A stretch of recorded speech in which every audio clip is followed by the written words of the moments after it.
Hello, and welcome to another episode of the Phoenix Podcast with me, Jennifer Coffey, where you and I work together to get you where you want to be, where you intend to be, where you're meant to be.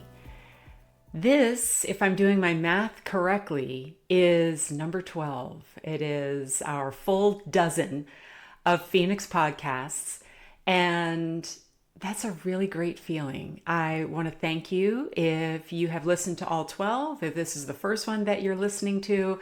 And honestly, I'm impressed with myself that I managed to do this for 12 weeks running. So what do they say? Like after 21 of something, it becomes a habit. So 9 more to go. It is another beautiful day in Switzerland. We've had some rain and some chilly temperatures, but it's a sunny one today, and the birds outside my window are very excited for spring. So as I hit record, I thought to myself, this is going to drive my producer Haley crazy. So Haley, go ahead and let the birds chirp. It's fine. Because if you edit them all out, it's probably going to take you a month or so. We are today, you and I, going to chat about some semi-eternal truths, and you'll understand why I say semi as we go through them. But they are truths that I feel, actually I know, have helped me out tremendously when I have found myself challenged to get myself pulled free of a funk or a bad mood or a negative mindset, or when it comes to manifesting, the idea that it's not going to show up, that feeling of what if it doesn't work out, or what if I'm wrong this time? And you're not wrong this time, but as human beings, we don't function in a linear fashion. We don't go from zero to goal with a purely positive mindset, and we shouldn't be expected to. There are times, though, where despite all your best efforts, you find yourself downtrodden because of the news of the world, because of your own particular circumstances in the present moment. And once that downward spiral starts, sometimes we can pull ourselves out of it. It was just a bad day. You were PMSing, or it could actually be like, okay, this is hard for me to get out of. And I have found that there are plenty of hacks that I've already shared, but it helps sometimes to really go back to basics, to things that if I were to challenge you on them, you would say, of course they're true. I know that. But when we reflect on them and we really dig deep into them, we go, my God, the world's an amazing place. And when you sit with these truths, they can help pull you out of that, either a deeper darkness or just a bad mood.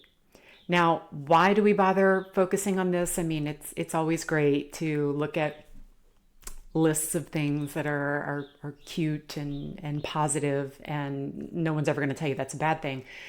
But why, within the context of this podcast, they are so crucial when it comes to bringing about in your life more abundance, more health, more wealth, more people who can uplift you and you lift them in turn. Anything or person or circumstance that you are trying to manifest, rely heavily on your staying focused on the end result and optimistic and grateful. Now, we all know that there is not so fine a line between optimistic based on truth and just toxic positivity that's nothing but a Band-Aid. And I shun the latter and love the former. So how do we get ourselves into the former? That genuine, good feeling that just feels good, whether there's an end result behind it or not. I'm here to help. So I had so much fun putting together this list for you. I'm hoping actually that this might be one that you want to save.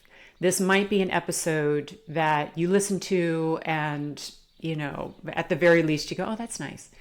But at the very most, my hope is that it is something that you remember to come back to when you need it.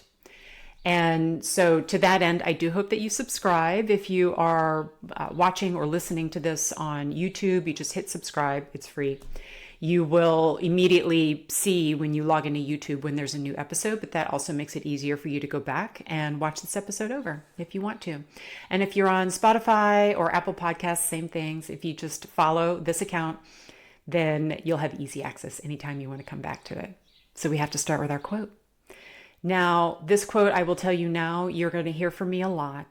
It is one of my all-time favorites. And I'm a bad quoter because I read this in a book, one of many that's on my bookshelf, and I don't know to whom it's credited. And because it's not like this super popular quote that you see all over Pinterest or Instagram. And I know that when the universe wants me to find it again in that book, it will send it to me. I remember the verbiage. I don't remember the author. But nonetheless, I'm sure the author will forgive me for not giving proper credit. It's a short one. And when I read it, I had to put the book down and sit with it. Have you ever had that happen where someone says something or you hear it in a lecture or you read it and you just kind of go, wait a minute, I can't just move on to the next sentence. This is the quote. You are not here to save the world. You are here to love the world. If you follow me, you've heard me use this before, and I'll use it many times. Let's hear it again. You are not here to save the world. You are here to love the world. When I read that, I felt like there were just burdens being lifted from me. I don't know about you, but I always have this feeling like I gotta be productive. I've got to make a difference. I've got to leave my mark. I've got to, maybe not everybody feels this way, but it's never enough. And when I read that, I thought to myself, I'm going about it all wrong. If I love as much as I can, I've fulfilled my dharma. And if I love as much as I can, I've saved the world in a small way. And if enough of us do that, we do save the world. So think on that as we go through these sometimes very small, but true and lovely things that are true, even when times are tough and our mood is down, or we feel like the world's going to hell in a handbasket. These are always true. So forgive me if I go through them a little bit quickly because there's quite a few and I don't want to keep you here too long. Of course, you could always come back. Now, before we continue, I have to pause and give a little love to something that I've been doing that I'd love for you to be a part of. And that is my one-on-one consulting. If you would like to dig a little deeper into how feeling good can change your life in really deep ways, the ways that bring about the miracles you've been searching for, I'd love to chat with you about manifestation, about law of attraction, about optimism, about what it is that you're intending in your life. I've had some really enjoyable sessions with some listeners, and we've explored some amazing paths to more. And I'd love to dig deeper with you. Reach out to me at jennifer@jennifercoffey.com and let's start a conversation about how you and I can build a blueprint towards a better life. Again, that's jennifer@jennifercoffey.com. Just let me know that you'd like more information on one-on-one consulting and I'll get back to you right away. Okay, number one, the cells in your body are always, in good times and bad, working to keep you alive. Your body, aka the vessel in which your soul, your spirit, temporarily resides. Remember, you are not a body with a spirit, you are a spirit inside of a body. This vessel in which your spirit, eternal and impossible to be destroyed, in which it resides, is composed of, scientists estimate, somewhere between 31 and 37 trillion living cells. Think about it. This thing. 37 trillion living cells. All of which, save for the few that might be in you trying to get you sick, we don't need to worry about that because the white blood cells also have their mission. Those living cells have the mission to keep you going, to keep you alive. Now, why is this a beautiful truth even in bad times? I mean, most of us already get it, right? 37 trillion miracles that we don't even technically understand how they came about. Really technically. 37 trillion individual cells who exist to make sure you get to keep going, as healthy as they can make you be, as protected as they can have you be. Have you ever seen an ultrasound of your body?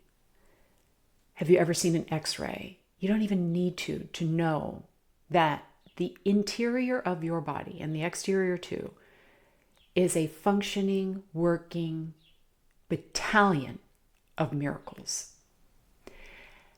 And they all have that one duty, to keep you going. It's such a wacky thing that you can be a body and think about your body at the same time, right? I know I'm going kind of wacky and deep in the beginning, but you know me by now.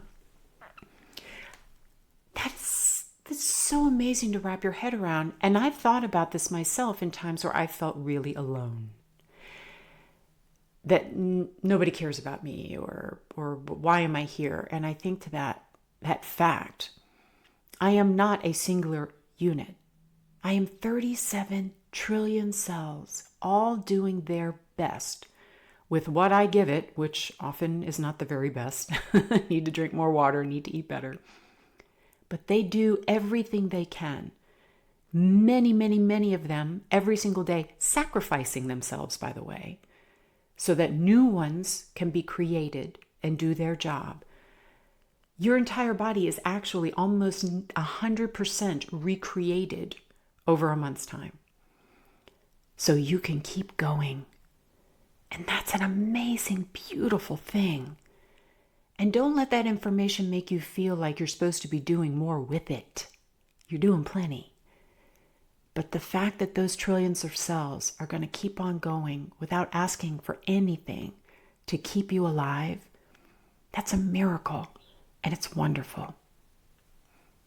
Number 2, at any given time, you have the opportunity to declare your freedom, to start over, to change your mind, to start a new story. You have free will. Always. No matter your circumstances, and so many of us feel imprisoned in a job, or trapped in a relationship, or trapped within our own minds. And there's always work to be done there. But at any given time, without having to pay any money or do anything physically spectacular, you can sit in silence and declare you're starting a new story. You're starting over. You're changing your mind. You're recreating your future. It's choosing a new path, learning something new, ending something toxic or heavy. You have that ability. There are millions of living creatures who do not. But you are one of the few who can do that anytime and as many times as you like. And you can exercise that right anytime you want, or choose not to when you're happy. That will always be true. And you can choose to do that 1,000,000 billion trillion times. It's always there for you. Number 3, you have always done your best, and you should be proud of that. Now, I can think of 1,000,000 times where my best wasn't good enough for whoever or whatever job or self-imposed expectation, right? It doesn't change the fact that it was my best. And I've always done my best. Now, my best is not someone else's best, and my best is not the same as my best tomorrow or 10 years ago.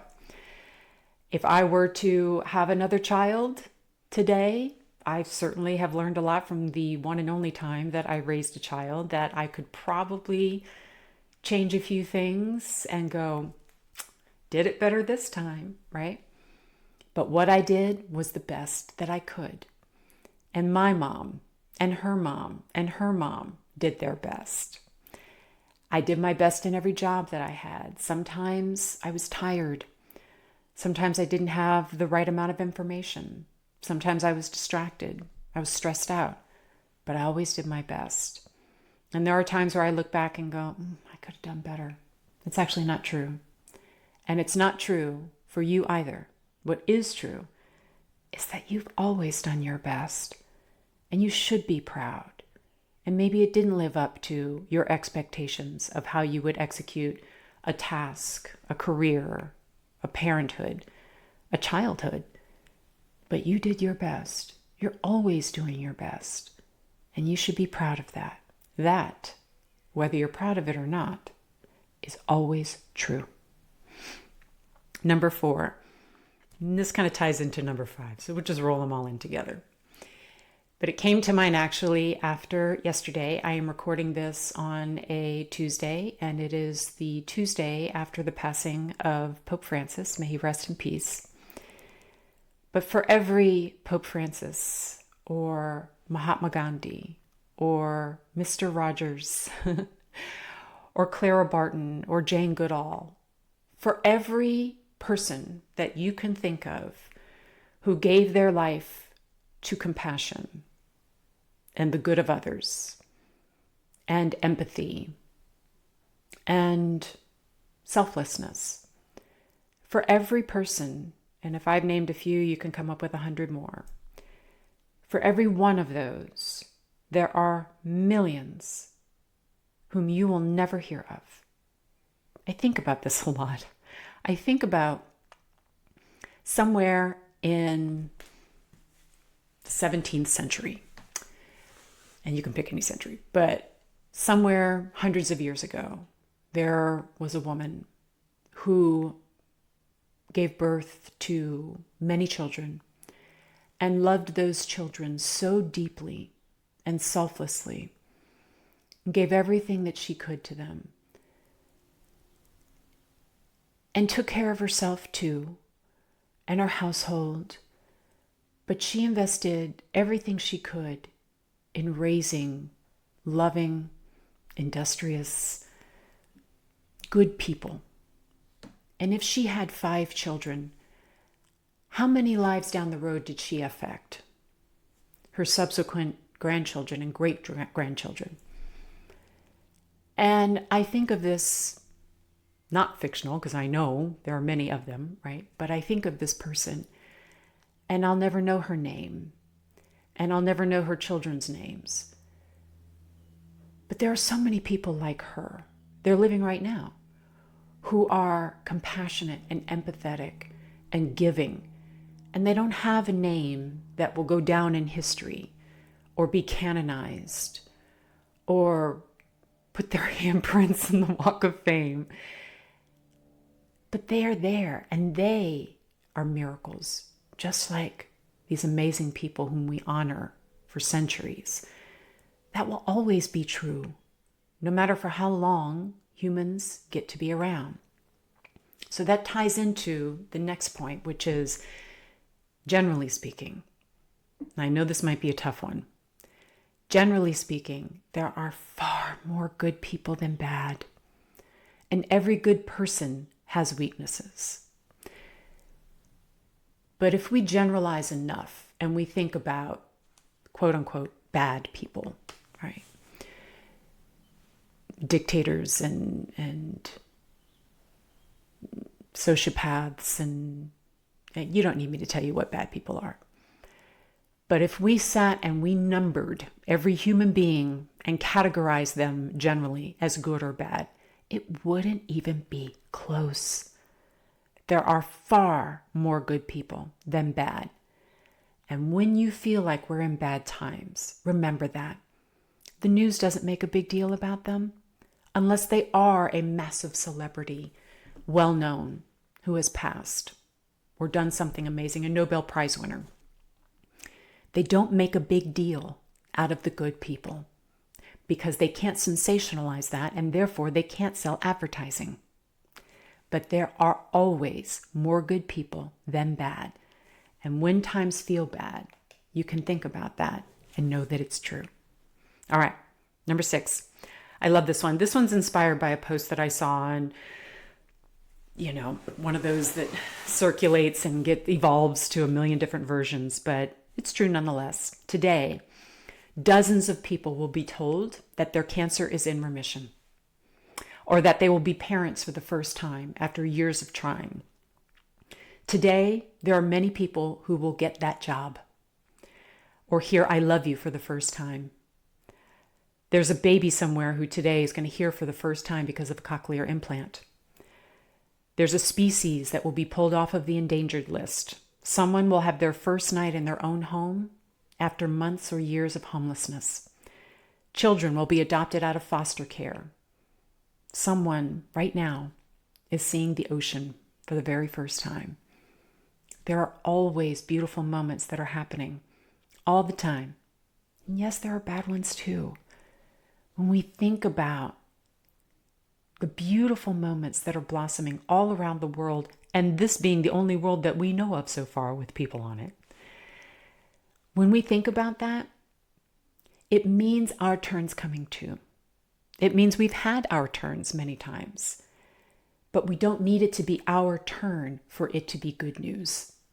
And that's always happening, even in tough times.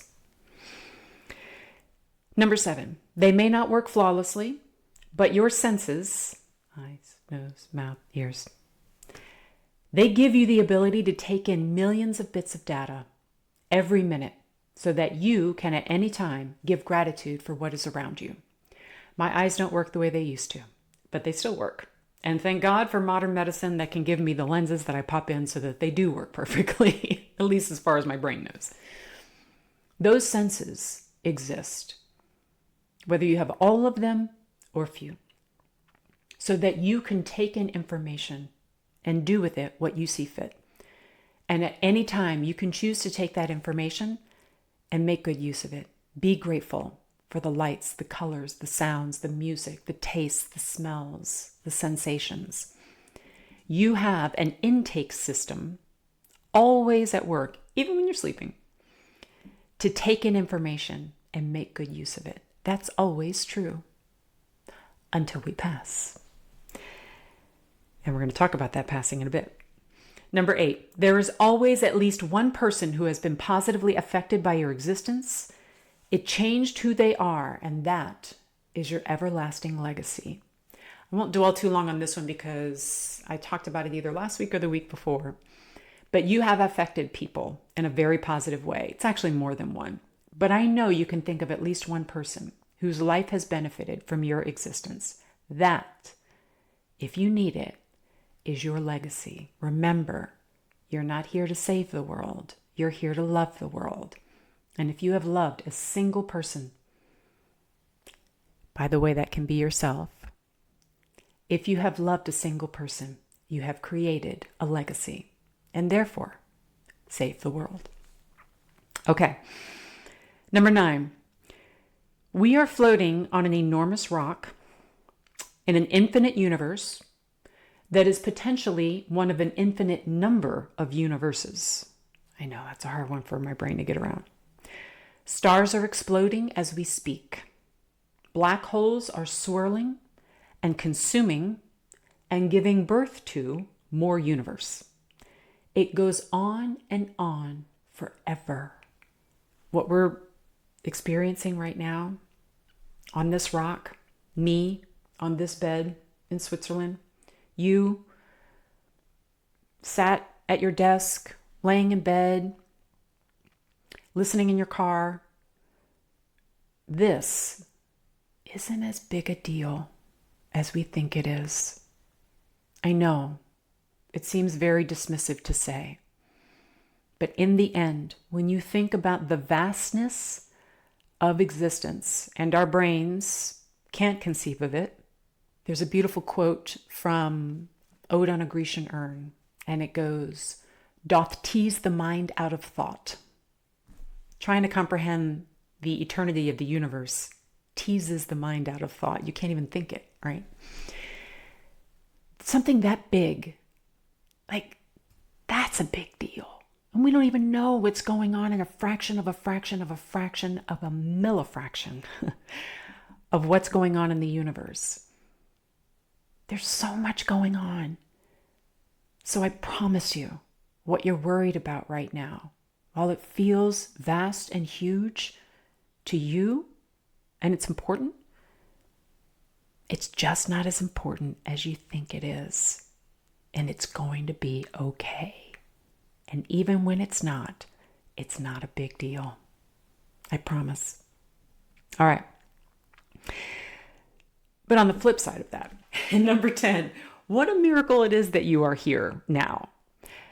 And I talked about this with the 37 trillion cells, right? Like that in and of itself is a miracle. But think about it. If we have the opportunity as spirits, as souls, to be something this time around,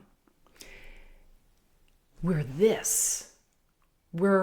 a self-aware human being. And I may never fully, and maybe no one ever fully understands the true hierarchy of animals and creatures and who really is the smartest, right? But we're self-aware with free will human beings. This time around, not only were you born, which in and of itself is a miracle when you talk about the number of sperm cells, the number of eggs, and the fact that you managed to become you, but the fact that you are you and not any billions of other creatures that are out there, a ladybug, a sloth, a snake, an amoeba, all God's creatures. But you're you. And that's true right now. Just sit and think about that. And you may not love your existence as it is right now, but the fact that your existence is a beautiful thing, a miracle. And no one can take that away. I just think that's amazing. All right, number 11. Even when it feels like there are no good humans, there are.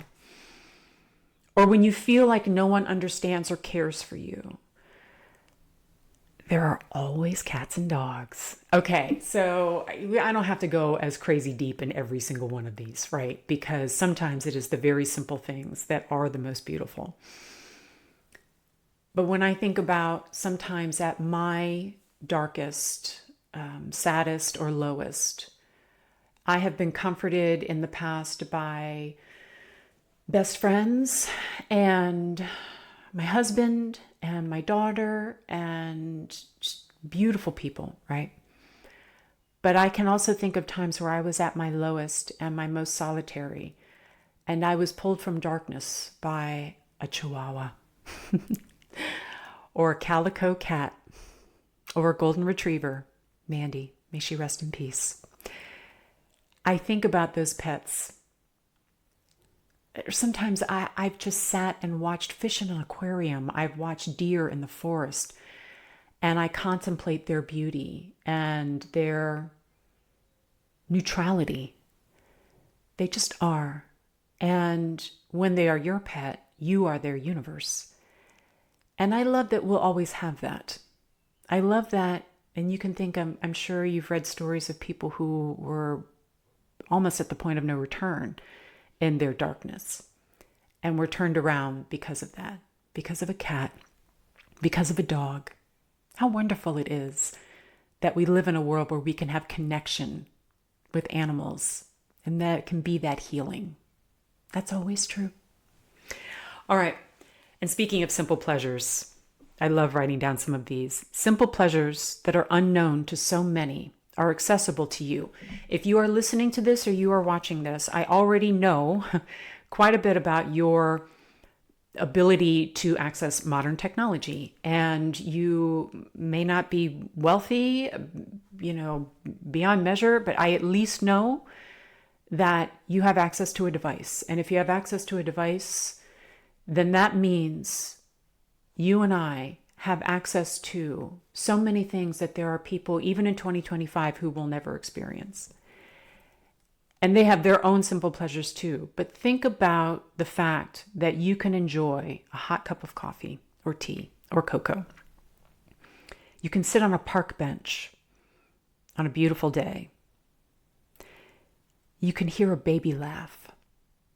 Or you can go online and hear hundreds of babies laughing. I'm sure on YouTube there are streams of it, right? Babies laughing for the first time.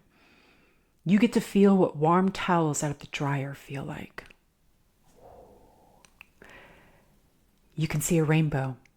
I saw one yesterday. It was remarkable. You can read a good book. You learned how to read. You can take a long hot shower. You know what chocolate tastes like. You know what it feels like to have clean teeth and clean hair. They seem so silly sometimes, right? Oh, yeah, of course. But when we really think about it, those, each and every one of those, are a miracle. And we can enjoy those even in bad times. Number 13. In fact, you get to enjoy many things that your great-great-grandparents couldn't, right? Modern medicine. Of course, medicine existed for your great-great-grandparents, but I had chicken pox. Oof. The inside of my ear itched. Everything itched, right? And my daughter will never have to experience that. And there are so many illnesses, some of which have been so eradicated we don't even, know the names of them anymore. And our life expectancy is longer. Our great-great-grandparents couldn't go online to answer a question that was bugging you. And even I couldn't. As a child, if it wasn't in the Encyclopedia Britannica, and if you weren't wealthy enough to have one, you had to wait until you could go to the library, like I had to, to look it up. And even then, if you wanted to know about Namibia, you got 2 sentences in Encyclopedia Britannica, right? And our great-great-grandparents didn't even have that. And now I want to know about some arcane fact. I can access it now. I can educate myself anytime. I can get on a plane and visit places that my great-grandparents either didn't even know of or had probably grand misconceptions about because they had never been there.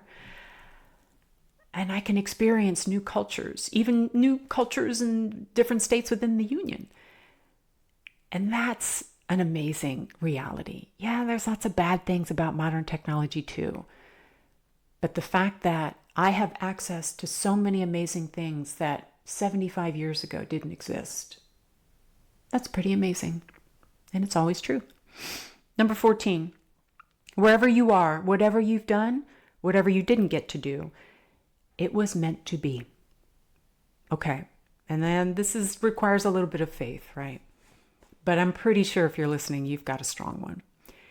Even the screw-ups, even the not good things that you did, that I did, that I experienced, that I witnessed, even those things, when we die, we're going to find out it was all part of the plan. It was all part of the lesson that we were meant to experience here. And here's where I branch off a little bit, and you can choose not to follow along with what I'm saying, and I fully respect that. But I do believe that on the other side, when this is over, I'm going to find out I chose this existence to learn something, to contribute something, to love as much as possible. And that included experiences that were not ideal. And every life that I incarnate, every being that I get to inhabit in my millions of lives are all part of my evolution as a child of God. And I take comfort in that when I question why things happen that are bad, or that I have to suffer, or other people have to suffer. And I go, it doesn't make it good or even right, but it makes it easier to understand. And that helps me in tough times. Number 15. Now, this one, first 3 words are going to make you go, how is this a good thing? Stay with me. We all die. Stay with me. This is a good thing.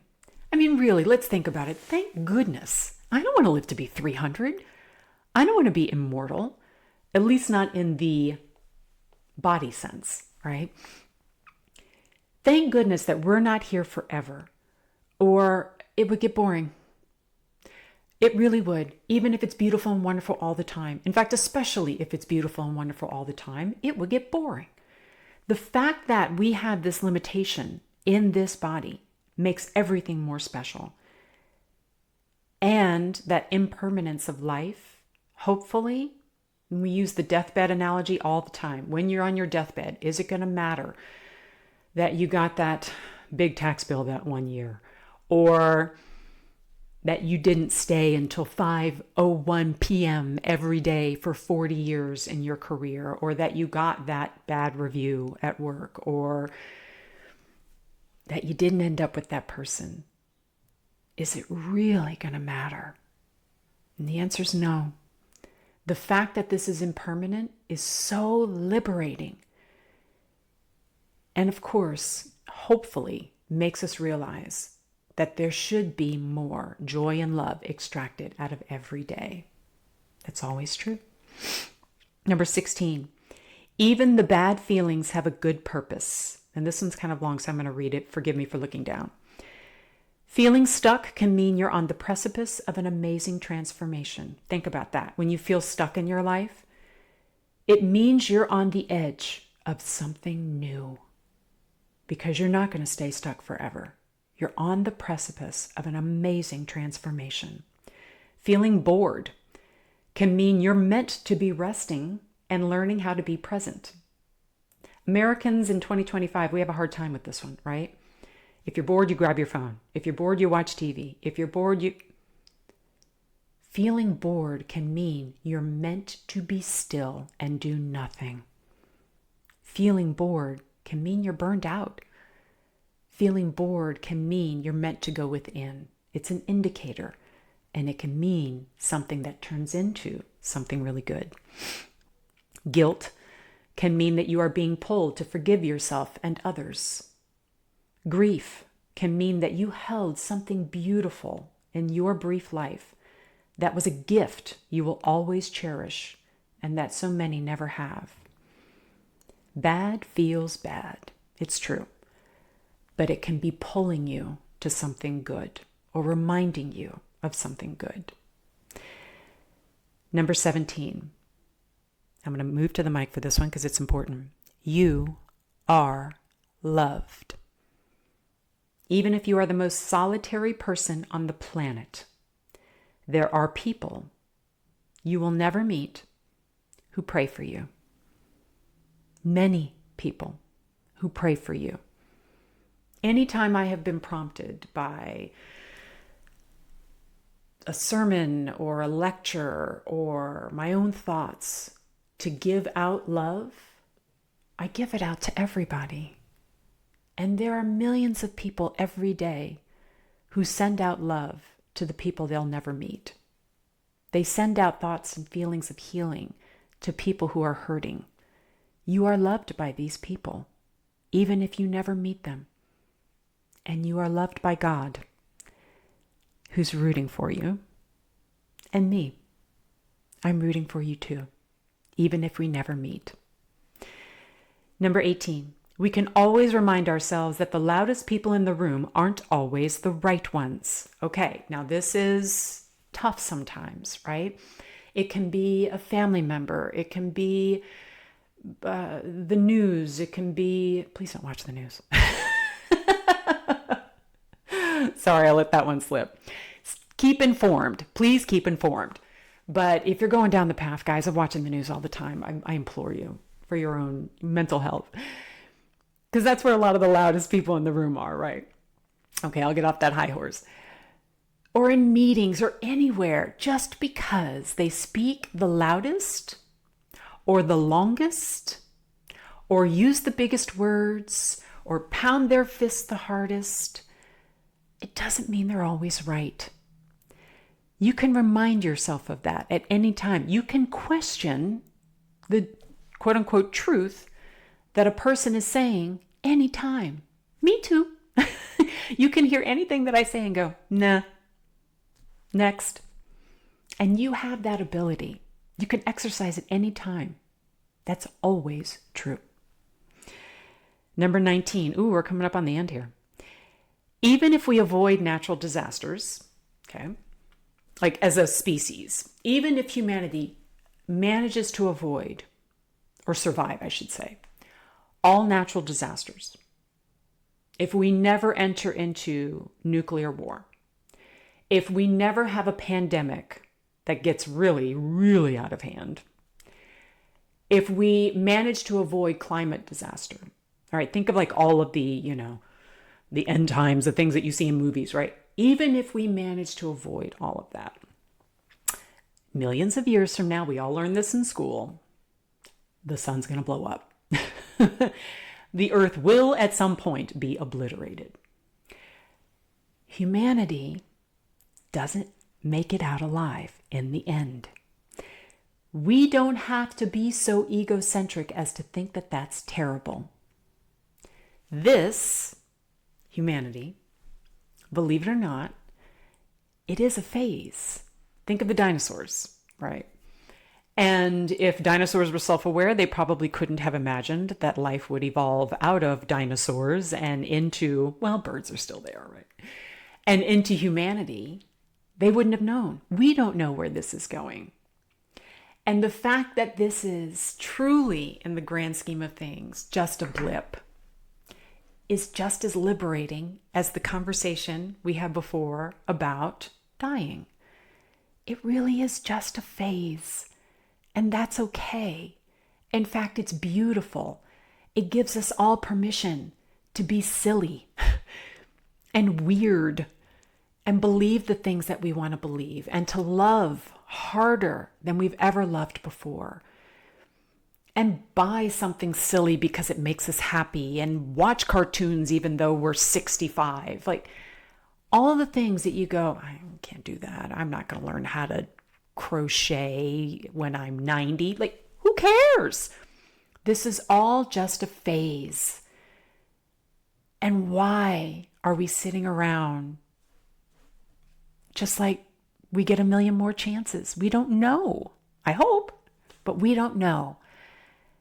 And that can actually be freeing as opposed to imprisoning. All right, here's our last one. I wasn't sure if I'd knock this out in 45 minutes, but I did. Last one. At any time, you can fulfill your dharma. Remember that dharma of not saving the world, but loving the world? You can fulfill it by adding more love to the world. When you bite into a warm chocolate chip cookie, thank you. Thank you is an expression of love.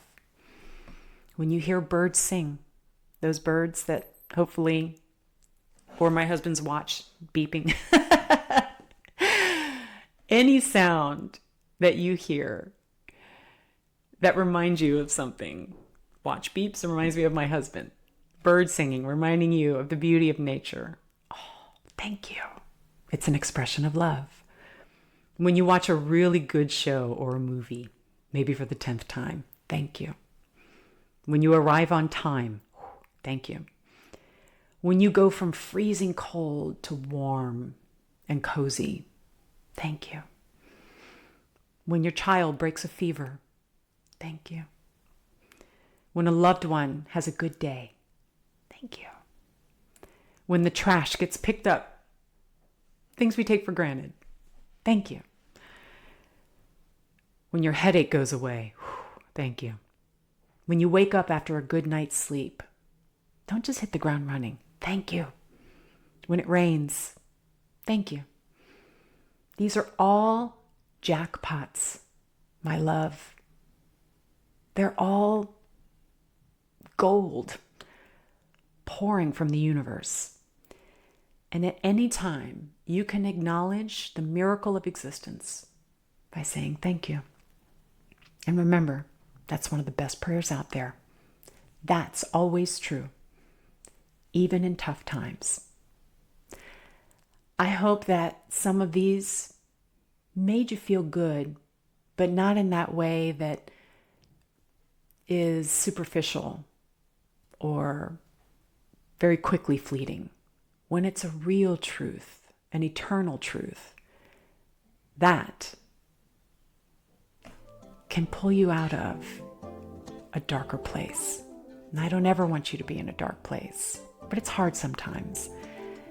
But just remember, all of that is fleeting, and what's always true is the good. I hope you have a wonderful rest of the day, and I'll see you next week.